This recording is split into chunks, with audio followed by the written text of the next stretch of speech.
అందరికీ వందనాలండి. అందరూ బాగున్నారు అనుకుంటున్నాను. ఇప్పటివరకు మనం ద్వితీయోపదేశకాండం 1-20 అధ్యాయాలు చదువుకున్నాం. ఈ 20 అధ్యాయాల్లో కూడా మోషే ఇజ్రాయేలీల్ని ఐగుప్తు బానిసత్వం నుండి విడిపించి వాగ్దాన దేశానికి నడిపిస్తూ ఉండగా, ఇంకా వీళ్ళు రేపో మాపో వాగ్దాన దేశం వెళ్తారు అన్నప్పుడు వీళ్ళందరికీ కూడా దేవుడి యొక్క మాటలు, దేవుడి యొక్క ఆజ్ఞలు మోషే గుర్తు చేస్తున్నాడు. తాను చనిపోయే ముందు వీళ్ళు వాగ్దాన దేశానికి వెళ్ళిన తర్వాత వాళ్ళు ఎలా బ్రతకాలి అనే దాని గురించి మోషే బోధించుకుంటా వస్తున్నాడు. ఇప్పటివరకు మనం అనేక ఆజ్ఞలు చదువుకున్నాం. ఈరోజు మనం ద్వితీయోపదేశకాండం 21వ అధ్యాయం నుండి మోషే ఇజ్రాయేలీలకి, ఈ కొత్త తరం వాళ్ళకి ఏం చెప్తున్నాడు అనేది మనం చదువుకుంటూ వెళ్దాం. నీ దేవుడైన యెహోవా నీకిచ్చుచున్న దేశములో ఒకడు చంపబడి పొలములో పడియుండుట కనబడినప్పుడు వాణ్ణి చంపిన వాడెవడో అది తెలియకయుండిన ఎడల, ఒకరినెవరన్నా చంపితే ఆ చంపిన వాడికి ఎటువంటి శిక్ష చేయాలో దేవుడు ముందుగానే చెప్పాడు. కాకపోతే ఎవరన్నా చంపినప్పుడు ఆ చంపిన వాడెవరో తెలియకయుండిన ఎడల నీ పెద్దలను నీ న్యాయాధిపతులను వచ్చి చంపబడిన వాని చుట్టూను ఉన్న పురముల దూరమును కొలిపింపవలెను. ఏ ఊరు ఆ శవమునకు సమీపముగా ఉండునో ఆ ఊరి పెద్దలు ఏ పనికిని పట్టబడక కాడి ఏడవని పెయ్యను తీసుకొని దున్నబడకయు విత్తబడకయు ఉన్న ఏటి లోయలోనికి ఆ పెయ్యను తోలుకొని పోయి అక్కడ అనగా ఆ లోయలో ఆ పెయ్య మెడను విరగదీయవలెను. ఏదైనా హత్య జరిగినప్పుడు ఏదైతే దానికి దగ్గరగా ఉంటుందో ప్రాంతం, అంటే ఆ హంతకుడు ఏ ఊరికి చెందినవాడో ఆ ఊరి పెద్దలు ఒక పెయ్యను తీసుకొని వచ్చి దాని మెడను విరగదీయాలి, అంటే దాన్ని చంపాలి అని చెప్తున్నాడు. ఎవరైతే ఆ హత్య చేశారో వాళ్ళకి ఇదే గతి పట్టుద్ది అనేదానికి ఒక సాదృశ్యంగా దేవుడు ఇలా పెడతాం జరుగుతుంది. ఎవరైతే హత్య చేశారో లేదా ఇతడు హత్య చేశాడు అని తెలిసినా కానీ చెప్పకుండా ఎవరైతే ఉన్నారో వాళ్ళందరూ కూడా ఇలాగే నశిస్తారు అని దేవుడు ఉదాహరణగా దాన్ని చూపించి చెప్తున్నాడు. మనుషులకి తెలియకపోవచ్చు కానీ ఎవరు హత్య చేశారు అనేది దేవుడికి తెలుసు కదా. దేవుడు వాళ్ళని శిక్షిస్తాడు అని చెప్పి జనాలందరికీ తెలియడానికి ఇలాగ దేవుడు చెప్తున్నాడు అనమాట. అప్పుడు యాజకులైన లేవీలు దగ్గరకు రావలెను.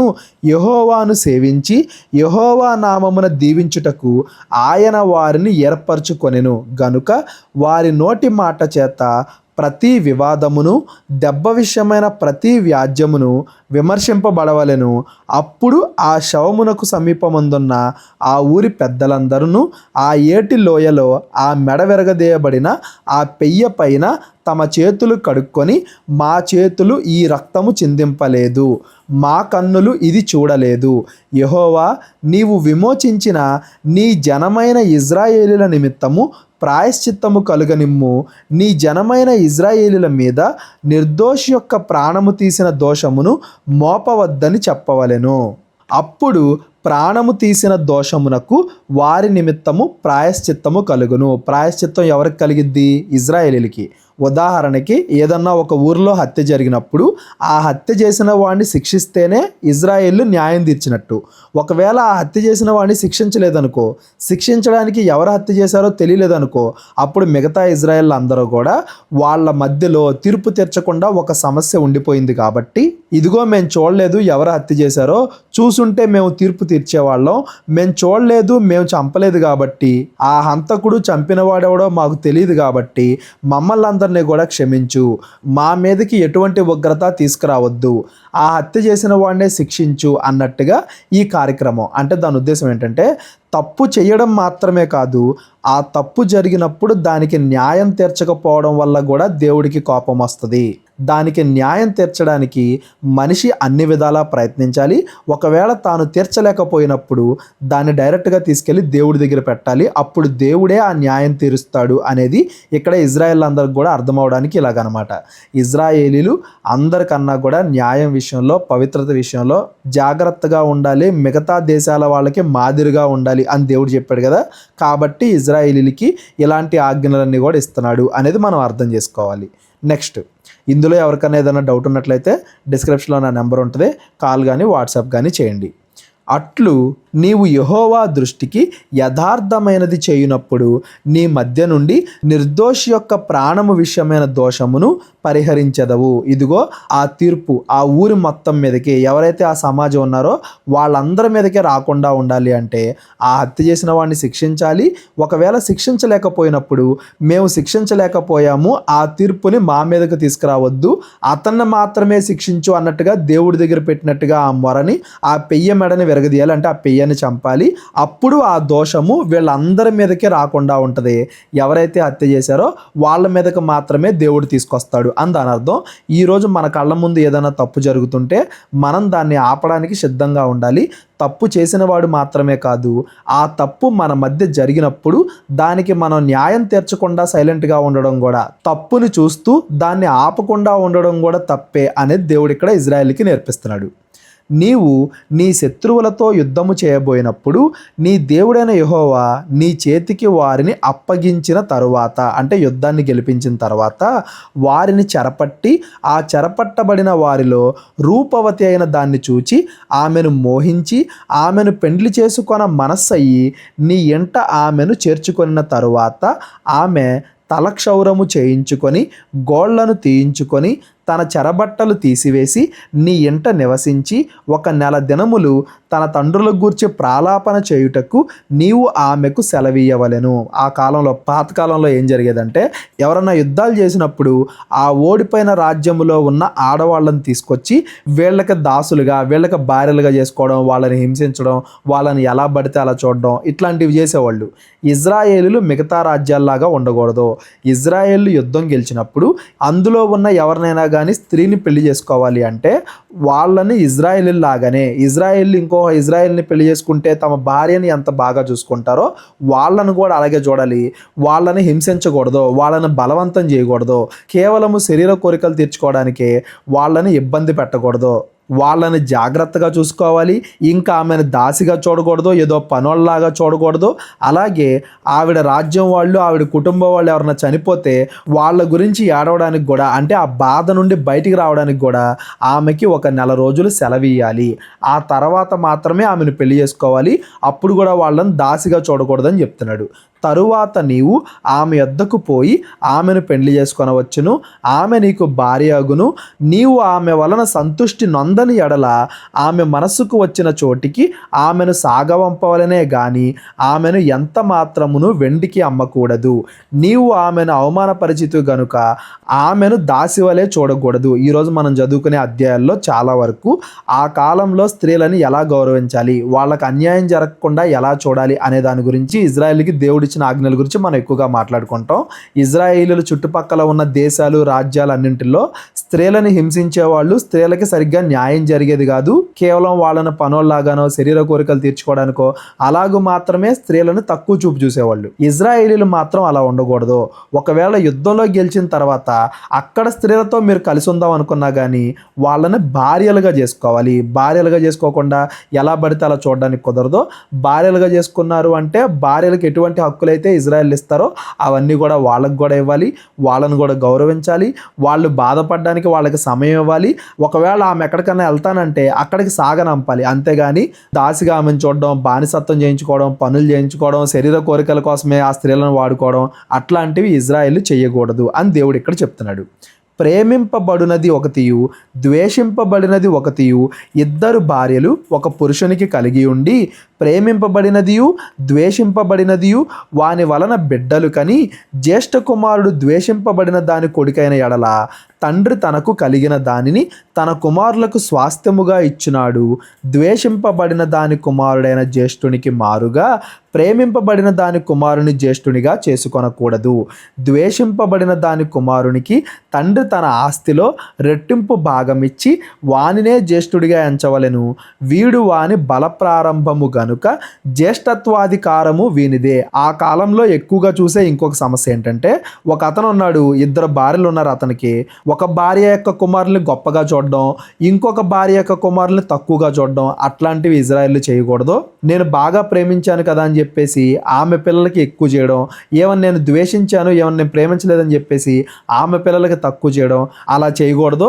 ఇజ్రాయెల్కి ఎటువంటి కట్టడలు ఉంటాయో, తొలిచూలు కుమారుడికి ఎటువంటి బాధ్యతలు రావాలో, జ్యేష్ఠ కుమారుడికి ఎటువంటి అధికారాలు రావాలో, ఎటువంటి ఆస్తి రావాలో, ఏ విధంగా ఆస్తి పంపకాలు మిగతా అందరిలో జరుగుతాయో అలాగే వీళ్ళు ఒక ప్రొసీజర్ ప్రకారంగా ఫాలో అవ్వాలే కానీ నేను వీళ్ళని ఎక్కువగా ప్రేమించాను కాబట్టి వీళ్ళకి ఎక్కువగా, ఏమైనా ప్రేమించలేదు కాబట్టి వాళ్ళ యొక్క పిల్లలకి తక్కువగా అన్నట్టుగా తేడాలు చూపించకూడదు.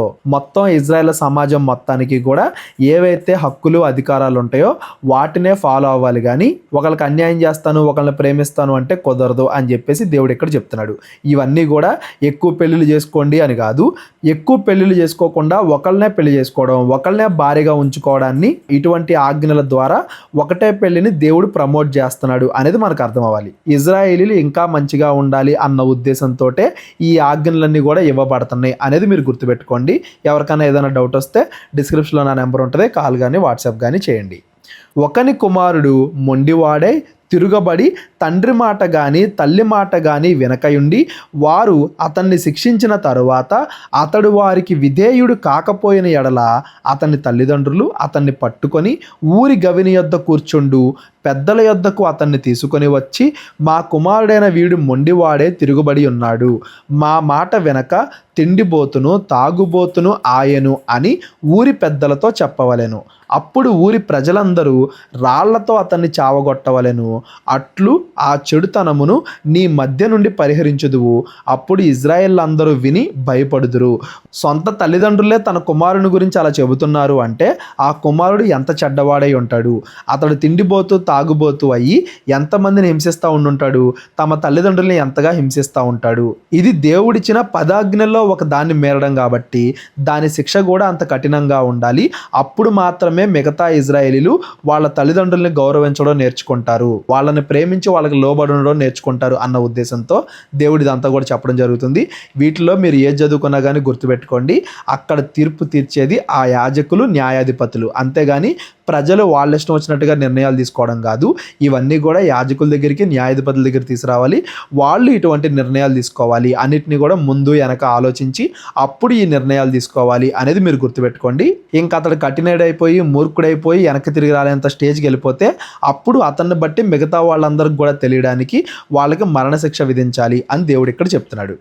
మరణశిక్షకు తగిన పాపము ఒకడు చేయగా, వ్యభిచారం కానీ నరహత్య కానీ అలాంటివి చేసినప్పుడు మరణశిక్షకు తగిన పాపము ఒకడు చేయగా అతన్ని చంపి మాను మీద వేలాడదీసిన ఎడల అతని శవము రాత్రి వేళ ఆ మాను మీద నిలవకూడదు. వేలాడదీయబడిన వాడు దేవుడికి శాపగ్రస్తుడు గనుక నీ దేవుడైన యెహోవా స్వాస్థ్యముగా నీకిచ్చుచున్న దేశమును నీవు అపవిత్రపరచకుండునట్లు ఆగత్యముగా ఆ దినమున వాణ్ణి పాతిపెట్టవలెను. ఎవరికైనా కానీ మరణశిక్ష విధింపబడితే ఆ రోజే వాళ్ళని పాతిపెట్టేయాలి, అంతేగాని ఎక్కువ రోజులు వాళ్ళని భూమి మీద ఉంచకూడదు. అది కూడా భూమిని అపవిత్రపరుస్తుంది అనేది దాని అర్థం. అంటే చెడుని దేవుడు ఎంతగా దూరం పెట్టమంటున్నాడు, పాపానికి ఎంతగా దూరంగా ఉండమంటున్నాడు. ఆ పాపం చేసిన వాళ్ళకి తీర్పు తీర్చినప్పటికీ కూడా దాని నుంచి కూడా పాపానికి దూరంగా ఉండాలి అనేది దేవుడు ఇజ్రాయెల్కి నేర్పిస్తున్నాడు అనేది మీరు గుర్తుపెట్టుకోండి. పాత నిబంధనలో ఉన్న ఈ ఆజ్ఞలన్నీ కూడా నేడు క్రైస్తవులు పాటించాల్సిన అవసరం లేదు, ఎందుకంటే మనకి కోర్టులు, పోలీసులు, చట్టాలు ఇవన్నీ కూడా ఉన్నాయి కాబట్టి మనం కొత్త నిబంధన ఆజ్ఞల ప్రకారంగా ఫాలో అవ్వాలి. కానీ పాత నిబంధన యొక్క భావాన్ని మనం గమనించాలి, దాని యొక్క భావాన్ని మనం గమనించి మన విశ్వాసంలో మనం బలపడాలి అనేది మీరు అందరూ కూడా గుర్తుపెట్టుకోండి. ఎక్కడైనా ఏదైనా అర్థం కాకపోతే డిస్క్రిప్షన్లో నా నెంబర్ ఉంటుంది, కాల్ కానీ వాట్సాప్ కానీ చేయండి. యేసుక్రీస్తు వారు మన పాపాలను తన మీద వేసుకుని మన బదులుగా చనిపోయాడు, మన పాపాలను తన మీద వేసుకుని మన బదులుగా శాపగ్రస్తుడయ్యాడు, మన బదులుగా శిలువ మీద మాను మీద వేలాడాడు అని యేసుక్రీస్తు వారి గురించిన ప్రవచనాన్ని, ఆ భావాన్ని కూడా ఈ మాటల ద్వారా మనం అర్థం చేసుకోవాలి. ద్వితీయోపదేశ కాండము 22వ అధ్యాయం. నీ సహోదరుని ఎద్దు గాని గొర్రె గాని త్రోవ తప్పిపోవుట చూచిన ఎడల నీవు వాటిని చూడనట్లు కన్నులు మూసుకొనక ఆగత్యముగా వాటిని నీ సహోదరుని యొద్దకు మళ్లింపవలెను. నీ సహోదరుడు నీ దగ్గర లేకపోయిన ఎడలను, నీవు అతన్ని ఎరుగకపోయిన ఎడలను దానిని నీ ఇంటికి తోడుకొని పోవలెను. ఇజ్రాయేలీలు తమ సహోదరులతో, తమ పొరుగు వాళ్ళతో ఎలా ఉండాలి, సాటి ఇజ్రాయేలుతో ఎలా ఉండాలి అనేది దేవుడు ఇక్కడ చెప్తున్నాడు. ఎవరిదైనా కానీ ఎద్దు కానీ గొర్రె కానీ తప్పిపోయింది అంటే వీళ్ళకి తెలిసినప్పుడు కంపల్సరీగా వెళ్ళి వాళ్ళకి అప్పగించాలి. అంతేగాని చూసి చూడనట్టుగా వాడికి మంచి జరిగిందిలే అన్నట్టుగా దాన్ని వదిలేయకూడదు. ఖచ్చితంగా వాళ్ళకి సహాయం చేయాలి. శత్రువైనా కానీ ఇలాగే చేయాలి అని కూడా మనం సంఖ్యాకాండం, లేవికాండంలో చదువుకున్నాం. మరలా దేవుడు ఇక్కడ గుర్తు చేస్తున్నాడు. ఒకవేళ వాళ్ళు లేనప్పుడు మాత్రమే, వాళ్ళకి అప్పగించలేని పక్షంలో మాత్రమే అప్పుడు దాన్ని ఇంటికి తీసుకొని పోవాలి. కానీ నీ సహోదరుడు దాన్ని వెతకవచ్చు వరకు అది నీ యొద్ద ఉండవలెను. అప్పుడు అతనికి దాన్ని మరలా అప్పగింపవలెను. అతడి గాడిదను గూర్చి, వస్త్రమును గూర్చి నీవు అలాగునే చేయవలెను. నీ సహోదరుడు పోగొట్టుకొనినది ఏదైనాను నీకు దొరికిన ఎడల అతడు పోగొట్టుకొనిన దాన్ని గూర్చి అలాగునే చేయవలెను. నీవు దాన్ని చూచి చూడనట్టుగా ఉండకూడదు. నీ సహోదరుని గాడిద గాని ఎద్దు గాని త్రోవలో పడి ఉండుట నీవు చూచిన ఎడల వాటిని చూడనట్లు కన్నులు మూసుకొనక వాటిని లేవనెత్తుటకు ఆగత్యముగా సహాయము చేయవలెను. కేవలం చెప్పడం అలాగ మాత్రమే కాదు, వాళ్ళకి సహాయం చేయాలి కూడా. కేవలం సహోదరుడు మాత్రమే కాదు, నీ శత్రువు అయినా కానీ సాటి ఇజ్రాయేల్కి సహాయం చేయాలి. వాళ్ళ ఆపదలో వాళ్ళకి తోడుండాలి అనేది దేవుడు ఇక్కడ చెప్తున్నాడు. ఇది ఇజ్రాయేల్కే కాదు, కొత్త నిబంధనలో యేసుక్రీస్తు వారు కూడా చెప్తారు. మీ శత్రువులను సైతం ప్రేమించి వాళ్ళ కొరకు సైతం మీరు ప్రాణం పెట్టగలిగేంత విశ్వాసాన్ని కలిగి ఉండాలి అని యేసుక్రీస్తు వారు చెప్తారు. అదే వీటన్నింటి యొక్క భావం. ఇజ్రాయెల్ ఎప్పుడూ కూడా నీతి, న్యాయం, మంచి, పవిత్రత వీటికి ఎక్కువ ప్రాధాన్యత ఇవ్వాలి వాళ్ళ సొంత పనుల కంటే అనేది ఈ మాటల యొక్క భావం. నెక్స్ట్, స్త్రీ పురుష వేషము వేసుకొనకూడదు, పురుషుడు స్త్రీ వేషము ధరింపకూడదు. అలాగు చేయువారందరూ నీ దేవుడైన యెహోవాకు హేయులు. దేవుడు స్త్రీ పురుషులను సమానంగా చేసినప్పటికీ ఒక్కొక్కరికి ఒక్కొక్క పని పెట్టాడు. స్త్రీకి పెట్టిన పని స్త్రీ చేయాలి, పురుషుడికి పెట్టిన పని పురుషుడు చేయాలి. అంతేగాని స్త్రీ పురుషుడిగా, పురుషుడు స్త్రీగా మారిపోకూడదు. అప్పుడు లైఫ్, వివాహ వ్యవస్థ అయినా సమాజ వ్యవస్థ అయినా ఏదైనా కానీ పాడైపోయిద్ది. స్త్రీలు పురుషులుగా, పురుషులు స్త్రీలుగా ఉండాలి అనుకున్నప్పుడు ఇద్దరు సమానమే. కాకపోతే ఎవరికిచ్చిన పనులు, ఎవరికిచ్చిన బాధ్యతలు వాళ్ళు చేయాలి అనేది దేవుడు ఇక్కడ చెబుతున్న మాట. నెక్స్ట్, గుడ్లైనను పిల్లలైనను పక్షిగూడు చెట్టు మీదనే గాని, నేల మీదనే గాని, త్రోవలోనే గాని నీకు కనబడిన ఎడల తల్లి ఆ పిల్లలనైనను ఆ గుడ్లనైనను పొదిగి ఉన్న ఎడల పిల్లలతో కూడా తల్లిని తీసుకొనక నీకు మేలు కలుగునట్లు, నీవు దీర్ఘాయుష్మంతుడు అగునట్లు ఆగత్యముగా తల్లిని విడిచి పిల్లలనే తీసుకొనవచ్చును. సొసైటీని కూడా, కేవలం మనుషులు పక్క మనుషులనే కాదు, ప్రకృతిని కూడా ఏ విధంగా ఏలాలి, లైఫ్ను కాపాడాలి, ఇవన్నీ కూడా ఈ మాటలో ఉన్న భావాలు. చెట్లు ఎక్కువ నరకకుండా ఉండడం, పక్షుల్ని కాపాడడం, జంతువుల్ని కాపాడడం, ఇవన్నీ కూడా వీటిలో ఉన్న భావం. ప్రకృతిని ఏలమని దేవుడు మనిషికి పనిచ్చాడు కాబట్టి ఆ ప్రకృతిని మంచిగా ఏలాలి, అంతేగాని ప్రకృతిని పాడు చేయకూడదు. ఇప్పుడు తల్లిని కూడా పిల్లలతో పాటు తీసుకుంటే ఆ తల్లి ఇంకా పిల్లల్ని కనలేదు కదా.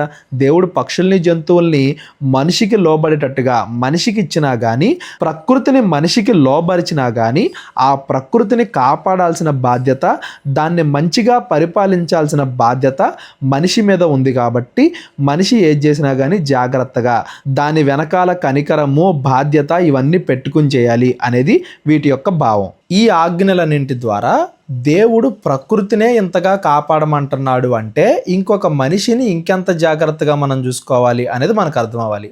పైన కూడా మనం చదువుకుంటాం కదా, నీ సహోదరుడి యొక్క గొర్రె కానీ మేక కానీ గాయపడితే దానికి సహాయం చేయి అని చెప్పేసి. మరి సహోదరుడే ఇంకో పక్క మనిషి ఆపదలో ఉన్నప్పుడు ఖచ్చితంగా మనం ఆదుకోవాలి కదా. ప్రకృతిలో ఉన్న పక్షుల్ని, జంతువుల్నే దేవుడు మంచిగా చూసుకోమంటున్నాడంటే ఇంకో మనిషిని కూడా మనం మంచిగా చూసుకోవాలి కదా అనేది ఈ ఆజ్ఞలన్నింటి ద్వారా మనం గమనించాలి. ఈ ఆజ్ఞల్లో ఉన్న భావాన్ని మనం అర్థం చేసుకోవాలి. యేసుక్రీస్తు వారు కొత్త నిబంధనలో కూడా ఉపమానం చెప్తారు కదా, మంచి సమరయుడు అని చెప్పి. సహోదరుడు పక్కన ప్రాణాపాయంలో ఉన్నప్పుడు ఎవడైతే వాడిని రక్షిస్తాడో వాడే నిజమైన పొరుగువాడు, వాడే మంచివాడు అని యేసుక్రీస్తు వారు చెప్తారు కదా. పక్కన వాళ్ళు సహోదరులు అంటే ఇంకో మనిషి ఆపదలో ఉన్నప్పుడు ఖచ్చితంగా మనం వాళ్ళని ఆదుకోవాలి అని ఈ ఆజ్ఞలన్నింటి వెనకాల ఉన్న భావాన్ని కూడా మనం గమనించాలి. కొత్త ఇల్లు కట్టించుకున్నప్పుడు దాని మీద నుండి ఎవడైనను పడుట వలన నీ ఇంటి మీదకి హత్యాదోషము రాకుండుటకై నీ ఇంటి పైకప్పుకు చుట్టూ పిట్టగోడ కట్టింపవలెను. ఏదైనా కొత్త ఇల్లు కట్టుకున్నప్పుడు దానికి డాబా పైన అంటే ఆ రూఫ్ పైన ఖచ్చితంగా పిట్టగోడ కట్టాలి. లేదంటే చిన్నపిల్లలు కానీ ఎవరైనా కానీ కాలు జారైనా లేదా అనుకోకుండా అయినా ఏ విధంగా అయినా పడి కింద పడి చనిపోవచ్చు, దెబ్బలు తగలొచ్చు. కాబట్టి పిట్టగోడ ఖచ్చితంగా కొత్త ఇల్లు కట్టినప్పుడు వెంటనే ముందు ప్రయారిటీలో దాన్ని కట్టించాలి అని దేవుడు చెప్తున్నాడు. వీటన్నింటి యొక్క భావం ఏంటంటే తప్పు జరిగిన తర్వాత రియాక్ట్ అవ్వడమే కాదు, తప్పు జరగక ముందే జరగకుండా జాగ్రత్త తీసుకోవడం కూడా మనిషి పరిశుద్ధతలో భాగమే. అది కూడా పరిశుద్ధత కిందే వస్తుంది, అది కూడా దేవుడి ఆజ్ఞలు పాటించడం కిందే వస్తుంది అనేది మనం గుర్తుపెట్టుకోవాలి. నీవు విత్తనముల పైరును నీ ద్రాక్ష తోట వచ్చుబడియు ప్రతిష్టములు కాకుండానట్లు నీ ద్రాక్ష తోటలో వివిధమైన వాటిని విత్తకూడదు. 2-3 పంటలు కలిపి వేయకూడదు అని చెప్తున్నాడు. ఇవన్నీ కూడా దేనికోసం అంటే ఇజ్రాయేలీలు అన్యులతో కలిసి ఉండకూడదు, విశ్వాసులు వేరేగా అవిశ్వాసులు వేరేగా ఉండాలి అనేదాన్ని ఇజ్రాయేల్కి అర్థమయ్యేలాగా చెప్పడం కోసం. ఎద్దును గాడిదను జత చేసి భూమిని దున్నకూడదు, పైన ఎలాగో కింద కూడా అలాగే 2-3 రకాల వాటిని ఒకటేసారి కలపకూడదు, దాన్ని వేరుగా దీన్ని వేరుగా చూడాలి. ఉన్నియు జనపనారయు కలిసి వేసిన బట్టను వేసుకోనకూడదు. నీవు కప్పుకొని నీ బట్ట 4 చెంగులకు అల్లికలు చేసుకొనవలెను. దీని గురించి మనం నిర్గమకాండం 15వ అధ్యాయంలో కూడా మాట్లాడుకున్నాం. దేవుడి వాక్యాలు ఎప్పటికీ, దేవుడి మాటలు ఎప్పటికీ గుర్తుండడానికి ఇజ్రాయేలీలు తమ వస్త్రాలకి చివరిలో అల్లికలు చేసుకోవాలి అని చెప్పేసి. వీటన్నింటి యొక్క భావం ఏంటంటే ఇజ్రాయేల్ దేవుడి ఆజ్ఞల ప్రకారంగా నడుచుకోవాలి, అన్యుల్లో వాళ్ళు కలవకూడదు, అన్యుల ఆచారాల్లో వాళ్ళు కలవకూడదు అని ఆనాటి ఆచారాలను పోల్చి చెబుతూ చెప్పినవి. అంతేగాని ఈ కాలం ఉన్న రోజులకి ఇవన్నీ కూడా అప్లై అవ్వవు అనేది కూడా మీరు గుర్తుపెట్టుకోండి. నెక్స్ట్, ఒకడు స్త్రీని పెండ్లి చేసుకొని ఆమెను కూడిన తరువాత ఆమెను వల్లక ఆమె మీద అవమాన క్రియలు మోపి ఆమె చెడ్డది అని ప్రచురపరిచి ఆ స్త్రీని నేను పరిగ్రహించి ఈమె దగ్గరకు వచ్చినప్పుడు ఈమె యందు కన్యాతత్వము నాకు కనబడలేదని చెప్పిన ఎడల ఆ చిన్నదాని తల్లిదండ్రులు ద్వారమందున్న ఆ ఊరి పెద్దల యొద్దకు ఆ చిన్నదాని కన్యాత్వపు లక్షణాలను తీసుకొని రావలెను. అప్పుడు ఆ చిన్నదాని తండ్రి నా కుమార్తెను ఈ మనుషునికిచ్చి పెండ్లి చేయగా ఇదిగో ఇతడు ఆమెను వల్లక నీ కుమార్తె యందు కన్యాత్వము నాకు కనబడలేదనియు అవమాన క్రియలు చేసినదనియు ఆమె మీద నింద మోపెను. అయితే నా కుమార్తె కన్యాత్వమునకు గురుతులు ఇవే అని పెద్దలతో చెప్పి పట్టణపు పెద్దల ఎదుట ఆ బట్టను పరచవలెను. అప్పుడు ఆ ఊరి పెద్దలు ఆ మనుషుణ్ణి పట్టుకొని శిక్షించి 100 వెండి రూకలు అపరాధముగా వాని యొద్ద తీసుకొని ఆ చిన్నదాని తండ్రికి ఇవ్వవలెను. ఏలయనగా అతడు ఇజ్రాయేలురాలైన కన్యకను అవమానపరిచి ఉన్నాడు. అప్పుడు ఆమె అతనికి భార్య అయి ఉండును. అతడు తాను బ్రతుకు దినములన్నింటినూ ఆమెను విడవకూడదు. ఆ కాలంలో ఏం చేసేవాళ్ళు అంటే పురుషులు స్త్రీలను పెళ్లి చేసుకుని వాళ్ళకు ఒకవేళ నచ్చకపోతే ఏదో ఒక రీజన్ చెప్పి ఏదో ఒక కారణం చెప్పి వాళ్ళని వదిలేసేవాళ్ళు, వాళ్ళకి విడాకులు ఇచ్చేసి ఇంకొకరిని పెళ్లి చేసుకునేవాళ్ళు. అలాగా స్త్రీలకు అన్యాయం జరగకుండా ఎవరన్నా భర్త తన భార్య పైన అన్యాయంగా నింద మోపినప్పుడు ఆ భార్య యొక్క తండ్రి పెద్దల దగ్గరికి తీసుకొచ్చి ఇదిగో ఇతడు అన్యాయంగా నా కుమార్తె పైన నింద మోపాడు, ఇదిగో నా కుమార్తె మంచిదే అనడానికి ఇవి సాక్ష్యాలు అని చెప్పి ఏవైనా చూపించవచ్చు. వాటిల్లో కన్యాతో బట్ట అనేది కూడా ఒకటి. అదొక్కటే రీజన్ అని కాదు, ఆమె మంచిదే, ఆవిడ ఎడల ఏ తప్పు లేదు, ఈవిడ పెళ్లి కాకముందు ఏ పురుషుడితో కూడా కలిసి లేదు అని చెప్పి తన తండ్రి వాళ్ళ యొక్క బంధువులు వాళ్ళందరూ కూడా ఆ పెద్దల ఎదుట నిరూపిస్తే 100 వెండి రూకలు. 100 వెండి రూకలు అంటే చాలా పెద్ద అమౌంట్. చాలా పెద్ద అమౌంట్ ఫైన్గా కట్టమంటున్నారు అంటే ఎవరైతే భర్త అన్యాయంగా భార్య పైన నింద మోపుతున్నాడో వాళ్ళు భయపడాలి. అమ్మో ఏమేం తప్పు చేయలేదు అని అందరికీ తెలిస్తే అంత పెద్ద డబ్బు నేను ఎక్కడ తీసుకొచ్చి కట్టాలి వాళ్ళ నాన్నకి అని భయపడి పురుషులు అన్యాయంగా వాళ్ళ భార్యల పైన నిందలు మోపకుండా ఉండాలి అనే ఉద్దేశంతో దేవుడు ఇది పెడుతున్నాడు. ఆ కాలంలో స్త్రీలకు అన్యాయం జరగకూడదు అన్న ఉద్దేశంతో అతడు బ్రతుకు దినములన్నీ ఇంకా ఆ తర్వాత ఎప్పుడు కూడా అతని జీవితంలో ఆమెకు విడాకులు ఇవ్వకూడదు అని దాని అర్థం. అయితే కొంతమంది ఏం చేస్తున్నారంటే మతోన్మాదులు కానీ బైబిల్ సరిగ్గా అర్థం అవ్వని వాళ్ళు కానీ ఈ సందర్భాన్ని తప్పుగా ఎక్స్ప్లెయిన్ చేస్తున్నారు. ఎలా ఎక్స్ప్లెయిన్ చేస్తున్నారంటే స్త్రీ పురుషులు పెళ్ళైన తర్వాత మొట్టమొదటిసారి కలిసేటప్పుడు అందరు స్త్రీలకి రక్తం కారదు కదా, అప్పుడు దాన్నే ప్రూఫ్గా ఆ స్త్రీ ఎలా చూపించగలిగిద్ది అని చెప్పేసి దేవుడి విధానాలు తప్పు బైబిల్ తప్పు అన్నట్టుగా చాలా రకాలుగా బోధిస్తూ ఉన్నారు. వాళ్ళకి బైబిల్ భావం అర్థం కాలేదు అని దాని అర్థం. దేవుడు ఇక్కడ ప్రతి పురుషుడు తన భార్యని వదలడానికి అవకాశం ఇవ్వట్లా, వదలకుండా ఉండడానికి ఇంకా ఆజ్ఞలు కఠినతరం చేస్తున్నాడు. ఆ కాలంలో ఎలా పడితే అలాగా పురుషులు తమ భార్యలను వదిలేసి వేరే వాళ్ళ పెళ్లి చేసుకునేవాళ్ళు, ఎలా పడితే అలా ఉండేవాళ్ళు. ఇజ్రాయెల్ అలా ఉండకూడదు, భార్యను వదిలిపెట్టి ఒక అన్యాయం చేయకూడదు అన్న ఉద్దేశంతో స్త్రీలని రక్షించడానికి దేవుడు ఈ ఆజ్ఞలన్నీ కూడా పెడుతున్నాడు అనేది మీరు గుర్తుపెట్టుకోండి. కన్యాత్వపు బట్ట అనేది అది ఒక ప్రూఫ్ మాత్రమే, అదొక్కటే ప్రూఫ్ కాదు. అది కాకపోతే వేరేది కాకపోతే ఇంకోటి. ఆమె యొక్క తండ్రి, వాళ్ళ బంధువులు ఎవరెవరైతే ఆ స్త్రీ వైపు ఉంటారో వాళ్ళందరూ కూడా ఈమెలో ఏ తప్పు లేదు, ఆ భర్తలోనే తప్పు ఉంది, అతడిలో ఈ తప్పులు ఉన్నాయి కాబట్టి అన్యాయంగా ఆ నిందను తీసుకొచ్చి ఈ స్త్రీ మీద వేస్తున్నాడు అని చెప్పేసి ఈమె పెళ్లి కాకముందు ఏ పురుషుడితో కూడా వ్యభిచారం చేయలేదు అని చెప్పేసి వాళ్ళందరూ కూడా నిరూపిస్తే అప్పుడు ఆ అమ్మాయికి న్యాయం జరిగిద్ది అని దేవుడు ఇక్కడ చెప్తున్నాడు. ప్రతి పురుషుడు తన భార్యను వదిలేయాలి అనుకోడు. ఎవడైతే అన్యాయంగా నిందల మోపి వదిలేయాలి అనుకుంటాడో అటువంటి వాళ్ళకు అవకాశం ఇవ్వకుండా దేవుడు ఇటువంటి ఆజ్ఞలు పెడుతున్నాడు అనేది మనకు అర్థం అవ్వాలి. ఇవన్నీ కూడా స్త్రీలని రక్షించడానికి, మిగతా చుట్టుపక్కల రాజ్యాల్లో ఉన్నట్టుగా స్త్రీలకి అన్యాయం జరగకుండా ఉండడానికి దేవుడు ఇవన్నీ కూడా పెడుతున్నాడు అనేది మనకు అర్థం అవ్వాలి.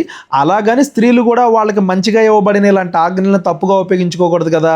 కాబట్టి అయితే ఆ మాట నిజమైన ఎడల, అనగా ఆ చిన్నదాని యందు కన్యకా లక్షణములు కనబడని ఎడల, అంటే పెళ్ళి అవ్వకముందే వేరే వాళ్ళతో ఉంది అనేదానికి అక్కడ నిరూపణ జరిగిన ఎడల, వారు ఆమె తండ్రి ఇంటి యొద్దకు ఆ చిన్నదాన్ని తీసుకొని రావలెను. అప్పుడు ఆమె ఊరివారు ఆమెను రాళ్లతో చావకొట్టవలెను. ఏలయనగా ఆమె తన తండ్రి ఇంట వ్యభిచరించి ఇజ్రాయెల్లో దుష్కార్యము చేసెను.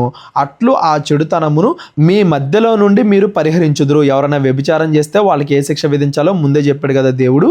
అదే శిక్ష ఇక్కడ ఏమో కూడా వేయండి అని చెప్పేసి దేవుడు ఇక్కడ చెప్తున్నాడు.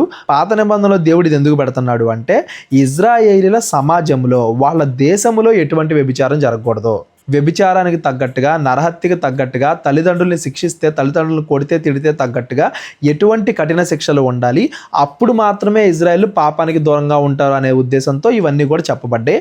ఇప్పుడు కూడా మనం పాపానికి దూరంగా ఉండాలి, పెళ్లికి ముందు స్త్రీ పురుషులు పవిత్రంగా ఉండాలి, పెళ్లి తర్వాత భర్తతో మాత్రమే, భార్యతో మాత్రమే కాపురం చేయాలి. ఈ భావం అనేది ఎప్పటికే మారదు. కాకపోతే ఆ భావం పైన ఏ ఆజ్ఞలు అయితే ఇవ్వబడ్డాయో ఆ ఆజ్ఞలు ఇజ్రాయేల్కి వేరు, మనకి వేరు అనేది మీరు గుర్తుపెట్టుకోండి. ఇజ్రాయేల్కి వేరుగా ఎందుకొని అంటే, ఇజ్రాయేల్కి దేవుడే న్యాయం తీర్చేవాడు కాబట్టి, దేవుడే వాళ్ళకి పోలీసు, కోర్టు, చట్టము అన్నీ కాబట్టి. ఈరోజు మనం పోలీసు, కోర్టు, రాజ్యాంగం ఇవన్నీ వేరుగా, పరిశుద్ధతని, ఆత్మ సంబంధమైన విషయాల్ని వేరుగా చూస్తాం కాబట్టి తీర్పు తీర్చే పని ఈరోజు మనం పోలీసులకి, కోర్టులకి, రాజ్యాంగానికి వదిలేయాలి. మనమే తీర్పు తీర్చకూడదు, తీర్పును దేవుడికి వదిలేయాలి. ఒకవేళ పోలీసులు, కోర్టులు ఇవన్నీ కూడా ఫెయిల్ అయినా దేవుడు ఖచ్చితంగా రెండవ రాకడ సమయంలో చనిపోయిన తర్వాత నరకానికి పంపించడం ద్వారా తీర్పు తీరుస్తాడు అనేది మనం గుర్తుపెట్టుకోవాలి. కాకపోతే ఇజ్రాయెల్కి భూమి మీదే అలాంటి పాపం చేసిన వాళ్ళకి ఎలా తీర్పు తీర్చాలి, దేవుడి యొక్క న్యాయాన్ని నేర్పిస్తున్నాడు కాబట్టి చెడ్డవాళ్ళ ఎడల దేవుడి తీర్పు ఎలా ఉంటుంది అనేది వెంటనే వాళ్ళకి తెలిసేలా చేస్తున్నాడు. ఈరోజు యేసుక్రీస్తు వారి సిలువను బట్టి మనకి ఇంకొంత సమయం దొరుకుతుంది. సమయం దొరికినా కానీ మనం ఇంకా మారకుండా పాపాల్లోనే ఉంటే దేవుడు మనల్ని కూడా శిక్షిస్తాడు, మన మీద కూడా దేవుడు తీర్పుని తీసుకొస్తాడు అనేది మనం గుర్తుపెట్టుకోవాలి. పాత నిబంధనకి కొత్త నిబంధనకి దేవుడు మారిపోలేదు, ఆ భావం మారిపోలేదు. కాలానుగుణంగా ఆజ్ఞలు మారాయి. పాత నిబంధన పోయి మనకు కొత్త నిబంధన వచ్చింది అనేది మాత్రమే మనం గుర్తుపెట్టుకోవాలి. వీటిల్లో ఎవరికన్నా ఏదన్నా డౌట్ ఉన్నట్లయితే డిస్క్రిప్షన్లో నా నెంబర్ ఉంటుంది, కాల్ కానీ వాట్సాప్ కానీ చేయండి. ఈ ఆజ్ఞలన్నీ కూడా ఆ కాలంలో స్త్రీలను కాపాడడానికి, స్త్రీలకి అన్యాయం జరగకుండా, మిగతా చుట్టుపక్కల రాజ్యాల్లో ఎలా అయితే అన్యాయం జరుగుతుందో అలా అన్యాయం జరగకుండా స్త్రీ పురుషులను సమానంగా చూడాలి అనే దానికోసం దేవుడి ఆజ్ఞలన్నీ కూడా పెడుతున్నాడు అనేది మనం గమనించాలి. నెక్స్ట్, ఒకడు మగనాలితో శయనించుచుండగా కనబడిన ఎడల వారిద్దరు, అనగా ఆ స్త్రీతో శయనించిన పురుషుడును ఆ స్త్రీయు చంపబడవలెను. అట్లు ఆ చెడుతనము ఇజ్రాయెల్లో నుండి పరిహరించుదురు. ఒకడు వేరొకని భార్యతో వ్యభిచారం చేస్తుంటే అప్పుడు ఆ వ్యభిచారం చేసిన స్త్రీని, పురుషుణ్ణి ఇద్దరికి కూడా మరణశిక్ష విధించాలి అని దేవుడు ఇక్కడ చెప్తున్నాడు. పదాజ్ఞలు ఏవైతే ఉన్నాయో వాటిల్లో ఏది మీరినా కానీ కఠినమైన శిక్షలు ఉంటాయి, దేవుడి తీర్పు అలా ఉంటుంది అనేది దేవుడు ఇజ్రాయెల్కి తెలిసేలా చేస్తున్నాడు. కన్యక అయిన చిన్నది ప్రదానము చేయబడిన తరువాత ఒకడు ఊరిలో ఆమెను కలుసుకొని ఆమెతో శయనించిన ఎడల ఆ ఊరి గవిని యొద్దకు వారిద్దరిని తీసుకొని వచ్చి ఆ చిన్నది ఊరిలో కేకలు వేయకయున్నందున ఆమెను తన పొరుగువాని భార్యను అవమానపరిచినందున ఆ మనుష్యుని రాళ్లతో చావగొట్టవలెను. అట్లు ఆ చెడుతనమును మీలో నుండి పరిహరించుదురు.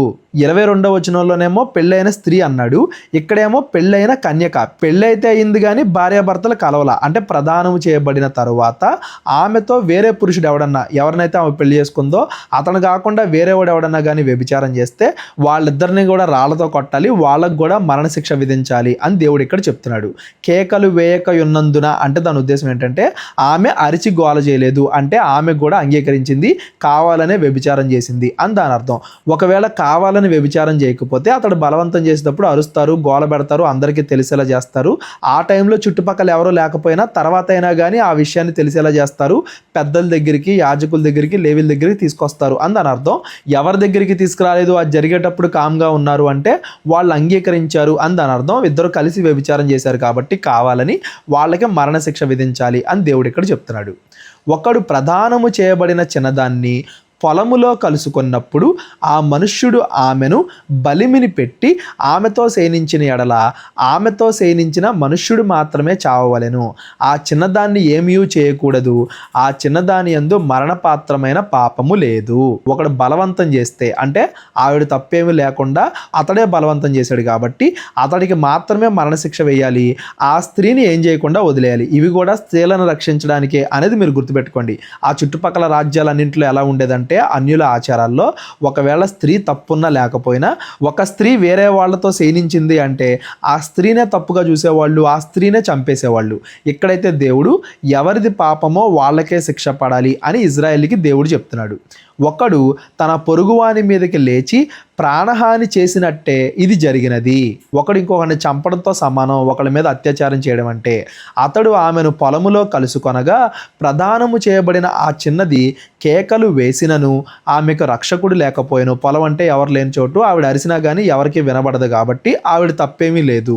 ఒకడు ప్రదానము చేయబడని కన్యక అయిన ఆ చిన్నదాన్ని కలుసుకొని ఆమెను పట్టుకొని ఆమెతో శయనింపగా వారు కనబడిన ఎడల ఆమెతో శయనించువాడు ఆ చిన్నదాని తండ్రికి 50 వెండి రూకలిచ్చి ఆమెను పెండ్లి చేసుకొనవలెను.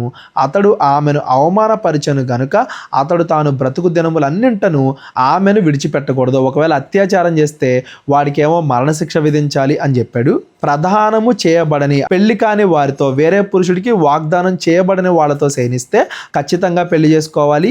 అతని తండ్రికి 50 వెండి రూకలు ఇవ్వాలి. 50 వెండి రూకలు అన్నా కానీ చాలా పెద్ద అమౌంట్ ఆ కాలంలో అనేది మీరు గుర్తుపెట్టుకోండి. ఇవన్నీ కూడా దేవుడు ఎందుకు చెప్తున్నాడు అంటే స్త్రీలకే అన్యాయం జరగకూడదు అనే ఉద్దేశంతో. తాను బ్రతుకు దినములన్నీ ఆమెను విడిచిపెట్టకూడదు. ఎప్పుడు కూడా తర్వాత ఏదో ఒక నేరం మోపి ఆమెను విడిచిపెట్టకూడదు, ఆమెకు విడాకులు ఇవ్వకూడదు, చచ్చిపోయేంత వరకు ఆవిడతోనే ఉండాలి.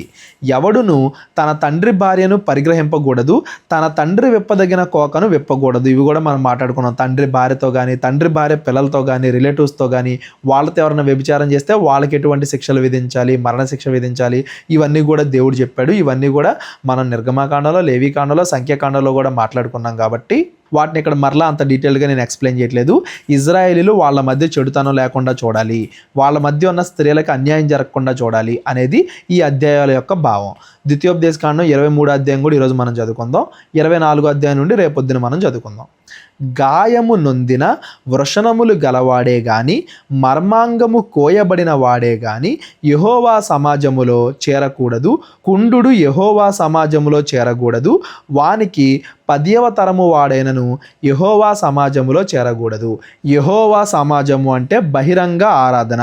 ఇజ్రాయేల్ అందరూ కలిసి ఎక్కడైతే దేవుణ్ణి ఆరాధిస్తారో అందులో వీళ్ళు చేరకూడదు. ఎవరో గాయము నొందిన వృషణములు కలవాడు, మర్మాంగము కోయబడినవాడు. ఆ కాలంలో కొన్ని అన్యుల ఆచారాలు కూడా ఉండే అనమాట. ఆ దేవతలు అన్యుల దేవతలకు ప్రతిష్ఠింపబడ్డం అంటే వాళ్ళ మర్మాంగాలు కోయబడాలి అని చెప్పేసి సున్నతి యెహోవాని దృష్టిలో పెట్టుకోకుండా వేరే అన్య దేవతలను దృష్టిలో పెట్టుకుని చేయించుకోవడం కానీ, ఇలాగా దేవుడితో సంబంధం లేకుండా అన్యుల విగ్రహాల ఆచారాల్లో ఉండి ఆ తర్వాత ఇజ్రాయెల్లో కలిసిన వాళ్ళు ఇంటర్నల్గా దేవుణ్ణి ఆరాధించవచ్చు, దేవుడి యొక్క అన్ని కార్యక్రమాల్లో పాలు పొందొచ్చు. కానీ బహిరంగంగా ఇజ్రాయెల్ అందరూ కలిసి ఎక్కడైతే దేవుణ్ణి ఆరాధిస్తారో వాటిల్లో మాత్రం వాళ్ళు పాలు పొందకూడదు. ఎందుకంటే వాటిల్లో పాలు పొందకుండా అడ్డగిస్తే ఫ్యూచర్లో ఇజ్రాయేల్ ఎటువంటి అన్యుల ఆచారాల్లోకి వెళ్లకుండా ఉంటారు అని దాని అర్థం.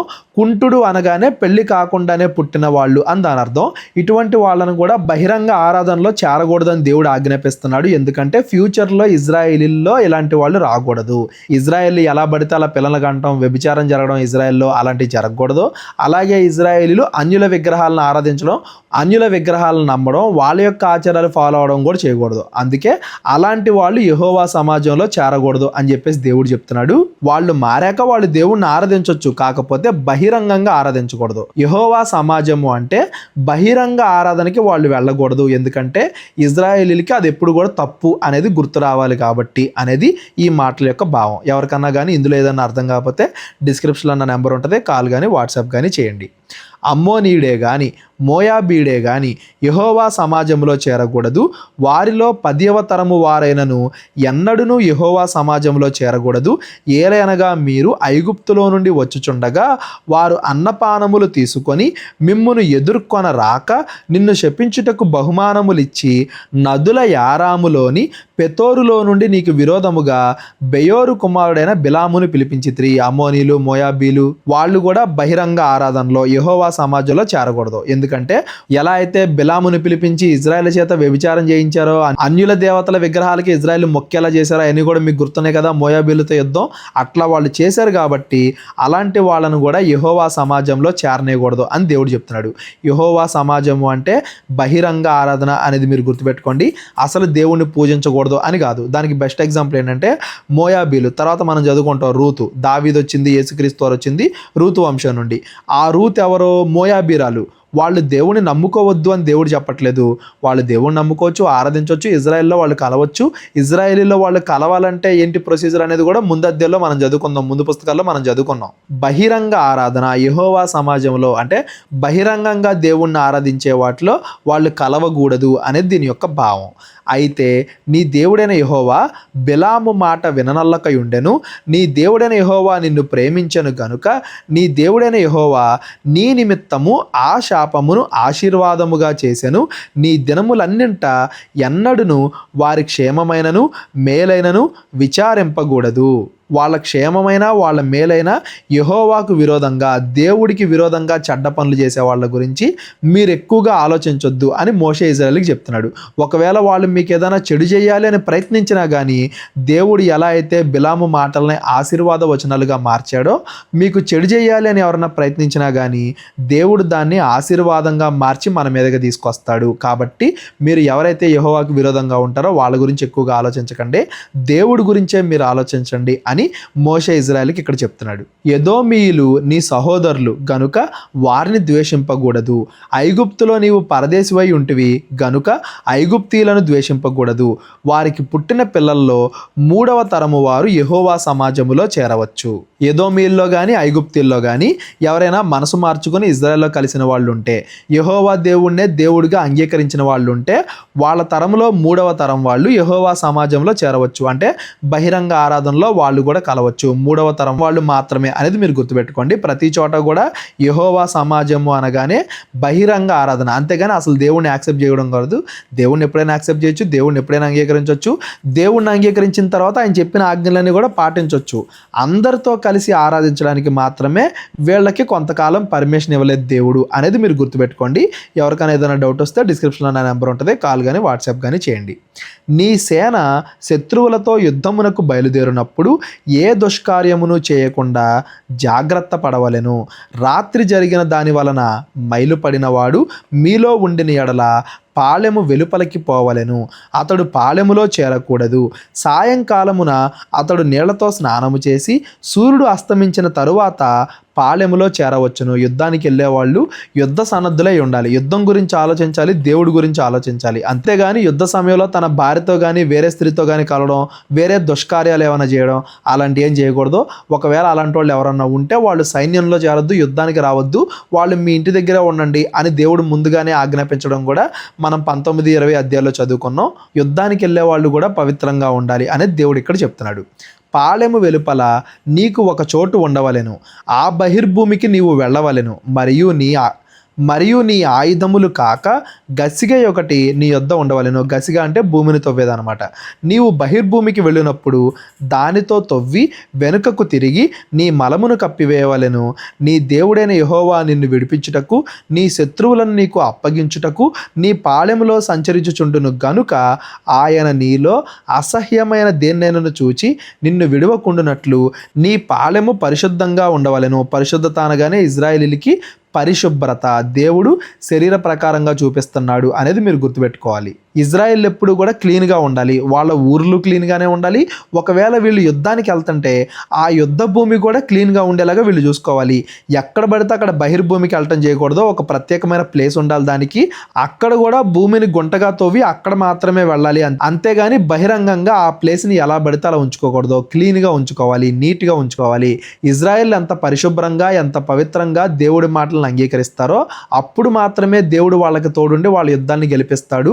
వీళ్ళు దేవుడి పైన ఎంతగా ఆధారపడుతున్నారు అంటానికి ఇవన్నీ కూడా సూచనలు. కాబట్టి యుద్ధానికి వెళ్ళే వాళ్ళకి ఇజ్రాయెల్కి దేవుడి ఆజ్ఞలన్నీ కూడా ఇస్తున్నాడు మోషే ద్వారా అనేది మనం గమనించాలి. తన యజమానుని యొద్ద నుండి తప్పించుకొని నీ యొద్దకు వచ్చిన దాసుడిని వాని యజమానునికి తిరిగి అప్పగించకూడదు. ఎవరన్నా యజమానుడు తన దాసుడిని బాగా ఇబ్బంది పెడుతుంటే ఆ దాసుడు తన యజమాని నుండి తప్పించుకుని వచ్చాడు అనుకోండి, అతనికి మరలా తిరిగి అప్పగింపకూడదు. అతడు తన ఇష్ట ప్రకారము నీ గ్రామములలో ఒక దానియందు తాను ఏర్పరచుకున్న చోట మీతో కలిసి మీ మధ్య నివసింపవలెను. నీవు వారిని బాధింపకూడదు. ఎవరైతే ఆల్రెడీ బాధపడి పారిపోయి వచ్చారో అలాంటి వాళ్ళని నువ్వు ఇంకా బాధ పెట్టకూడదు, మళ్ళీ తిరిగి అతని యజమాని దగ్గరికి పంపకూడదు. వాళ్ళకి మీరే ఆశ్రయం ఇవ్వాలి, మీ మధ్య వాళ్ళు నివసించవచ్చు అని దేవుడు చెప్తున్నాడు. ఇజ్రాయేళ్ల కుమార్తెల్లో యవతియు వేశ్యగా ఉండకూడదు. ఇక్కడ వేశ్య అనగానే మామూలు వేసి మాత్రమే కాదండి, దేవదాసి అనే అర్థం కూడా వస్తుంది. దేవదాసి అంటే పాతకాలంలో దేవుడి సేవ పేరుతో కొంతమంది స్త్రీల చేత వ్యభిచారం చేయించేవాళ్ళు. ఎవరైతే దేవుడి సేవ చేస్తున్నాము అని చెప్పుకుంటారో ఆ పేరు పెట్టుకొని స్త్రీలతో వ్యభిచారం చేసేవాళ్ళు ఉంటారు. డబ్బుల కోసం వేశ్యలుగా మారేవాళ్ళు ఉంటారు. దేవుడి పేర చెప్పి జనాల చేత మోసపరచబడి వేశ్యలుగా మారేవాళ్ళు ఉంటారు, దేవదాసీలుగా మారేవాళ్ళు ఉంటారు. అలాగా ఇజ్రాయేలీలో ఎవరు కూడా ఉండకూడదు. ఇజ్రాయేల్ కుమారుల్లో ఎవడును పురుషగామిగా ఉండకూడదు. పురుషులు కానీ స్త్రీలు కానీ దేవుడి పేరు చెప్పుకొని వ్యభిచారం చేయడం, డబ్బు కోసం వ్యభిచారం చేయడం ఇజ్రాయేలీలో ఎవరో కూడా వేశ్యలుగా ఉండకూడదు అని దాని అర్థం. పడుపు సొమ్మునే గాని కుక్క విలువనే గాని మొక్కుబడిగా నీ దేవుడైన యెహోవా ఇంటికి తేకూడదు. ఏలయనగా ఆ రెండును నీ దేవుడైన యెహోవాకు హేయములు. పడుపు సొమ్ము కుక్క విలువ అంటే దాని ఉద్దేశం ఏంటంటే చెడ్డగా సంపాదించిన ధనం అని దాని అర్థం. ఒకడిని మోసం చేసో ఒకడి దగ్గర దొంగిలించో అన్యాయంగా సంపాదించిన దాన్ని దేవుడికి ఇవ్వకూడదు. అవి దేవుడికి హేయములు. కొంతమంది చెడ్డ పనులు చేస్తారు, డబ్బులు సంపాదిస్తారు, మళ్ళా దేవుడు తమను కాపాడాలి అని అందులో నుండే దశంభాగాలు ఇవ్వడం, కానుకలు ఇవ్వడం చేస్తారు. అట్లా చేయకూడదు. చెడ్డ పనుల ద్వారా వచ్చిన ధనాన్ని దేవుడికి ఇవ్వకూడదు అని దేవుడు ఇక్కడ ఆజ్ఞాపిస్తున్నాడు. నీవు వెండినే గాని ఆహార ద్రవ్యమునే గాని వడ్డీకి వేయబడు దేనిని నీ సహోదరులకు వడ్డీకి ఇవ్వకూడదు.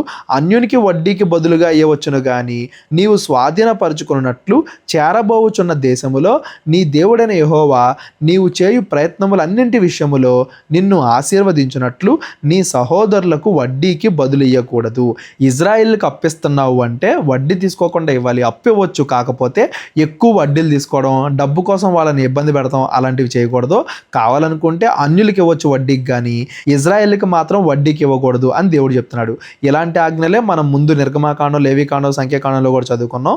మోషే ఇక్కడ మరలా గుర్తు చేస్తున్నాడు. అంటే ఎప్పుడు కూడా తమ సహోదరుల్ని ఆదుకోవడం పట్ల ఉండాలి కానీ దృష్టి, వాళ్ళ బాధను ఆసరాగా చేసుకుని దాన్ని వీళ్ళు ఎక్కువ డబ్బులు సంపాదించుకోవడానికి వాడుకోకూడదు అనేది ఈ మాటల్లో ఉన్న భావం. నీవు నీ దేవుడైన యెహోవాకు మొక్కుకొనిన తరువాత ఆ మొక్కుబడిని చెల్లించుటకు తడవు చేయకూడదు. నీ దేవుడైన యెహోవా తప్పక నీ వలన దాన్ని రాబట్టుకొనును, అది నీకు పాపమగును. దేవుడికి ఏదైనా మొక్కుకున్నాము అంటే, దేవుడికి ఏదైనా మాట ఇచ్చాము అంటే అది ఖచ్చితంగా నెరవేర్చాలి. దేవుడి దగ్గర ఇచ్చిన మాటని ఊరికే వదిలేయకూడదు. నీవు మొక్కు కొనని ఎడల నీ యందు ఆ పాపం ఉండదు. కావాలంటే అసలు మొక్కుకోకుండా ఉండు, దేవుడి దగ్గర ఏ మాట అనుకోకుండా ఉండు. ఏ మాట అనుకోకుండా ఉండడం బెటరో, అంతేగాని ఒక మాట దేవుడి దగ్గర ఇచ్చి దాన్ని నెరవేర్చకపోతే మాత్రం పాపం కలిగిద్ది, అది పాపం అని దేవుడు చెప్తున్నాడు. చెయ్యను అని చెప్పి చేసేవాడు మంచోడు, చేస్తాను అని చెప్పి చేయకుండా ఉండేవాడు చెడ్డవాడు అని దాని అర్థం. దేవుడి దగ్గర ఏదైనా మాట ఇచ్చాము అంటే అది ఖచ్చితంగా నెరవేర్చాలి. ఒకవేళ నెరవేర్చలేము అన్నప్పుడు అసలు ముందు మాట ఇవ్వకుండా ఉంటే బాగుంటుంది. అంతేగాని దేవుడి దగ్గర మాట వదిలిన తర్వాత దాన్ని ఖచ్చితంగా నెరవేర్చాలి అని దాని అర్థం. నీ పెదవుల నుండి బయలుదేరిన మాటను నెరవేర్చుకొని నీ దేవుడైన యెహోవాకు మొక్కుకొనిన ప్రకారము నీవు నీ నోట పలికినట్లు స్వేచ్ఛార్పణను అర్పింపవలెను. దేవుడి దగ్గర ఏదైతే నువ్వు చేస్తానని చెప్పావో అది స్వేచ్ఛగా నువ్వు అర్పింపాలి, మాట వెనక్కి తీసుకోకూడదు. నీవు నీ పొరుగువాని ద్రాక్ష తోటకు వచ్చినప్పుడు నీ ఇష్ట ప్రకారము నీకు చాలినంత ద్రాక్ష పండ్లు తినవచ్చును, కానీ నీ పాత్రలో వాటిని వేసుకొనకూడదు. నీ పొరుగువాని పంట చేనికి వచ్చినప్పుడు నీ చేతులతో వెన్నులు తుంచుకొనవచ్చును, కానీ నీ పొరుగువాని పంట చేని మీద కొడవలి వేయకూడదు. అంటే ఆహారంగా వాటిని తినొచ్చు, కానీ వాళ్ళకి అన్యాయం జరిగేలాగా వాటిని తీసుకుని సంచులో తీసుకెళ్ళిపోవడం అట్లాంటివి చేయకూడదు. ఆహారంగా ఇజ్రాయెల్ దేశంలో, అంటే దేవుడు మీకు ఇస్తున్న వాగ్దాన దేశంలో మీరు దేన్నైనా తినొచ్చు, ఇజ్రాయెల్లో భేదవాళ్ళు అనేవాళ్ళు ఉండకూడదు అనే దానికోసం దేవుడి ఆజ్ఞలన్నీ కూడా పెట్టుకుంటూ వస్తున్నాడు. ఎన్నెన్నో ఆజ్ఞలు ఇజ్రాయేలీలు చాలా మంచిగా ఉండడానికి, అన్యులకి వేరుగా ఉండడానికి, వాళ్ళ మధ్య భేదరికం ఉండకుండా ఉండడానికి, వాళ్ళ మధ్యలో ఉన్న స్త్రీలకి అన్యాయం జరగకుండా ఉండడానికి దేవుడు ఎన్నెన్ని ఆజ్ఞలు ఇస్తున్నాడో మనం చూసుకుంటూ వస్తున్నాం. వాటి వెనకాల ఉండే భావాలు గమనిస్తూ వస్తున్నాం. ఇన్ని ఆజ్ఞలు దేవుడిచ్చినా కానీ ఇజ్రాయెల్ మంచిగా బ్రతికారా లేదా ఇవన్నీ కూడా మనం తర్వాత పుస్తకాల్లో చదువుకుంటాం. ఇంకా దేవుడు ఏ ఆజ్ఞలు ఇస్తున్నాడు వీళ్ళకి అనేదాన్ని ద్వితీయోపదేశకాండం 24వ అధ్యాయం నుండి రేపొద్దున మనం చదువుకుందాం. ఇప్పటివరకు మనం చదువుకున్న ఈ 21, 22, 23 ఈ 3 అధ్యాయాల్లో ఎవరికన్నా ఏదైనా అర్థం కాకపోతే డిస్క్రిప్షన్లో నా నెంబర్ ఉంటుంది, కాల్ కానీ వాట్సాప్ కానీ చేయండి. దేవుడు మిమ్మల్ని అందరినీ కూడా దీవించి ఆశీర్వదించునుగాక. మా పరిచర్య కోసం ప్రార్థించండి. ప్రేరేపణ కలిగిన వాళ్ళు మా పరిచర్యకు సహకరించండి. అందరికీ వందనాలు. అందరికీ వందనాలండి. కేవలం 30 వీడియోస్లో బైబిల్ నేర్చుకోండి అనే ఎంతో విలువైన ఈ కోర్స్ జస్ట్ ₹1 మీకు కావాలి అంటే మీ పేరు, మీ ఊరు ఈ నెంబర్కి వాట్సాప్ చేయండి. ఈ కోర్సులో ఏ విషయాలు ఉంటాయో ముందుగానే తెలుసుకోవడానికి ఈ వీడియో పాస్ చేసి టాపిక్స్ అన్నీ చదువుకోండి. క్రైస్తవులందరూ ఈ బైబిల్ కోర్స్ వినాలి అని మేము కోరుకుంటున్నాం. అందరినీ దేవుడు దీవించునుగాక. ఆమెన్.